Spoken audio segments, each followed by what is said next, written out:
Pessoal, vamos então encerrar aqui o nosso assunto sobre a segunda fase para trabalhar as considerações finais sobre as agravantes e as atenuantes. Bom, eu inicio ali as considerações finais falando o seguinte: as agravantes sempre agravam a pena, e aí a regra é que sim, elas sempre vão agravar a pena, mas nós temos algumas exceções. Primeiro, quando constituem ou qualificam um crime. Pessoal, isso aqui é para evitar o bis in idem. Por exemplo, se uma circunstância está lá descrita expressamente na redação do tipo penal, ou seja, na conduta que tem as elementares, se configura no crime, se ela é uma elementar do crime, eu não posso, como eu já levei em consideração ela para entender que houve crime, eu não posso também levar em consideração ela para aumentar a pena lá na segunda fase. Eu teria punido o agente duas vezes pelo mesmo fato. Então, por exemplo, lá no aborto, um aborto provocado por terceiro, tá? É uma exigência do próprio tipo penal do aborto que tenha uma pessoa, uma mulher grávida. Isso é um pressuposto, é um elemento, é uma elementar do tipo penal do aborto provocado por terceiro. Então, se eu já estou levando em consideração que eu preciso ter uma mulher grávida para a ocorrência do aborto, eu não posso levar a mesma circunstância para aumentar a pena do agente lá na segunda fase, como uma das agravantes previstas no artigo 65, no artigo 61. Então eu não posso levar em consideração a mesma circunstância da mulher grávida, que já foi levada em consideração por ser elementar do tipo, ser algo essencial para a configuração do crime, também levar em consideração para a segunda fase para aumentar a pena. Mesma coisa quando ela vai privilegiar, quando ela vai qualificar o crime, por exemplo, no homicídio. Né? A gente viu que o motivo fútil é um dos que são consideradas agravantes no artigo 61. Se eu, por acaso, estou diante de um homicídio praticado por motivo fútil, percebam, esse motivo fútil vai qualificar o homicídio. Lá no artigo 121, parágrafo 2º, a gente vê que vai alterar o mínimo e máximo, em vez de 6 a 20, vira 12 a 30, porque qualificou em razão do motivo fútil. Se eu qualifiquei o homicídio em função do motivo fútil, mudei o tipo penal, mudei o mínimo e o máximo da pena, eu não posso levar a mesma circunstância do motivo fútil para agravar a pena na segunda fase. Então essas são hipóteses em que você não vai conseguir agravar. A outra hipótese que nós também temos de não agravamento da pena em função da agravante é quando a pena base foi fixada no máximo. Pensa comigo, na primeira fase e na segunda fase eu não posso ultrapassar nem o mínimo, nem o máximo da pena abstrata prevista na lei. Se na primeira fase eu entreguei a pena base no máximo, por mais que tenham agravantes na segunda fase, eu não vou conseguir aplicar elas porque eu não consigo passar do máximo. Eu já estou no máximo, eu não consigo ir além do máximo com as agravantes.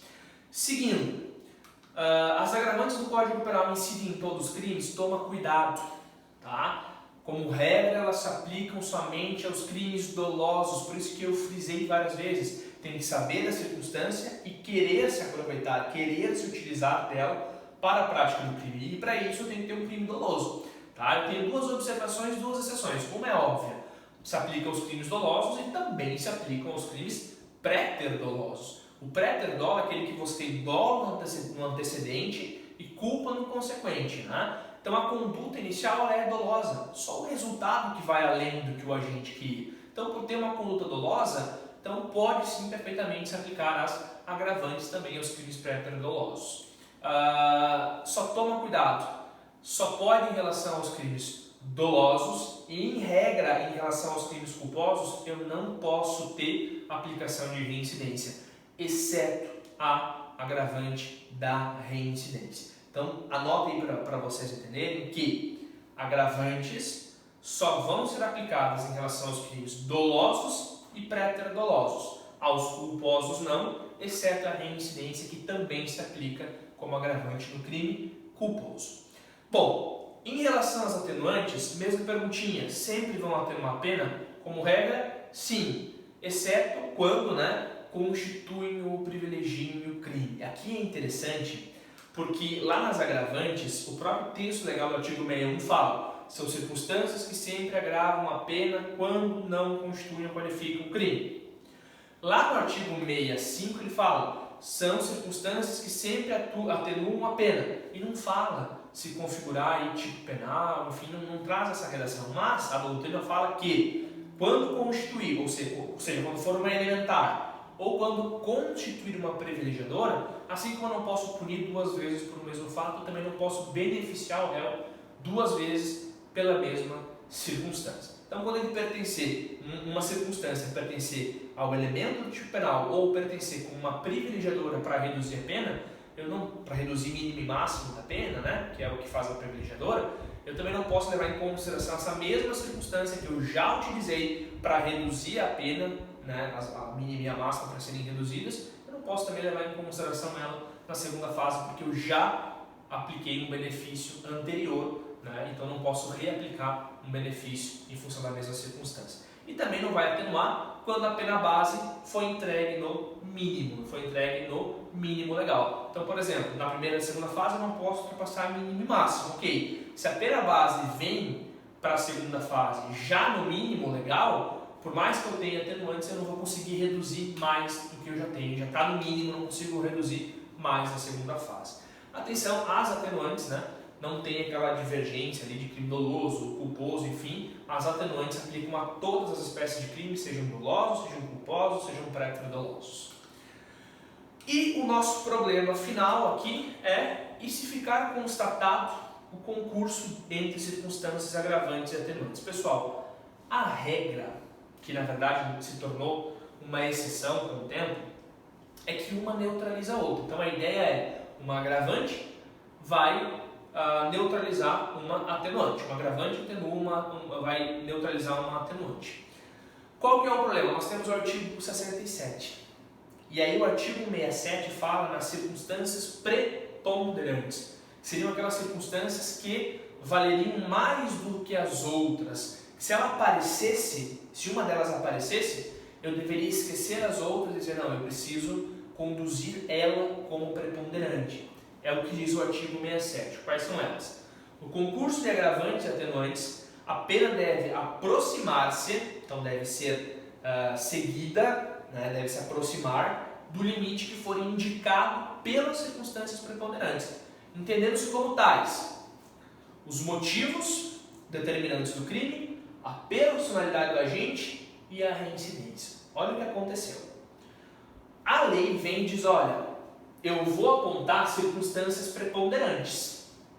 E se elas aparecerem eventualmente durante a aplicação da pena, se eu encontrar elas no caso concreto, eu preciso conduzir a pena de acordo com a preponderante. Então, se aparecer uma preponderante, tu esquece o resto, que é ela que vai ser levada em consideração, o resto você esquece. É isso que diz a legislação.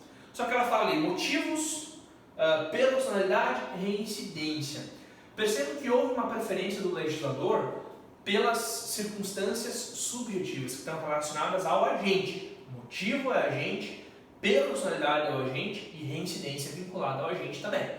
Então, o que vale aqui para o legislador são as circunstâncias subjetivas. O problema desse artigo 67 é que ele não é muito claro, e aí gerou uma série de interpretações, e eu vou trazer para vocês aqui a tabelinha do que a jurisprudência majoritária defende que deve ser aplicada como circunstâncias preponderantes, tá? Então, esse aqui é mais ou menos a tabela que nós temos aplicada pela jurisprudência majoritária. Pessoal, eles colocaram, a jurisprudência coloca lá no topo das preponderantes a menoridade e a senilidade.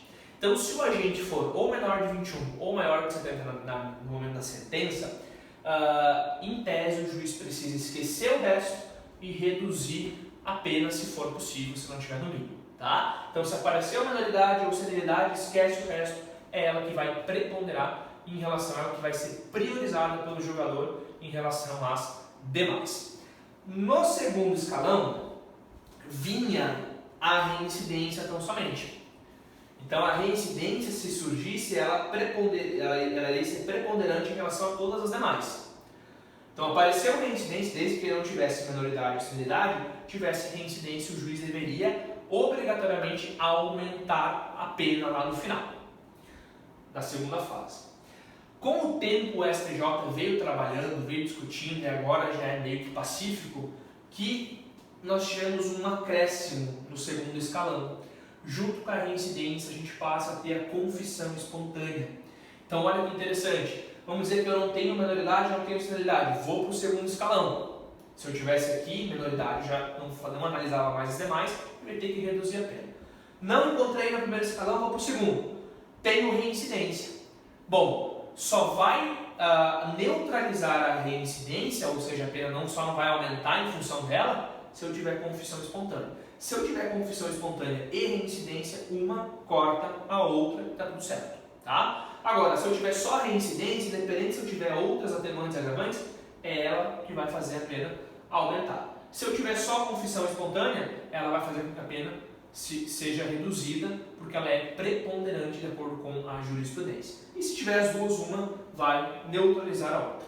E aí, para o terceiro escalão e para o quarto escalão, no terceiro escalão a gente tem as atenuantes e agravantes subjetivas. Então, se eu não encontrei menoridade ou senilidade, não encontrei reincidência nem confissão espontânea, eu vou focar nas atenuantes e agravantes subjetivas. Tenho duas atenuantes subjetivas e tenho três agravantes subjetivas. Duas se neutralizam, mas sobrou uma agravante subjetiva e a pena vai então aumentar. Não encontrei atenuantes e agravantes subjetivas, ou encontrei, mas elas se neutralizaram. Aí eu vou para o quarto escalão, que são as atenuantes e agravantes objetivas.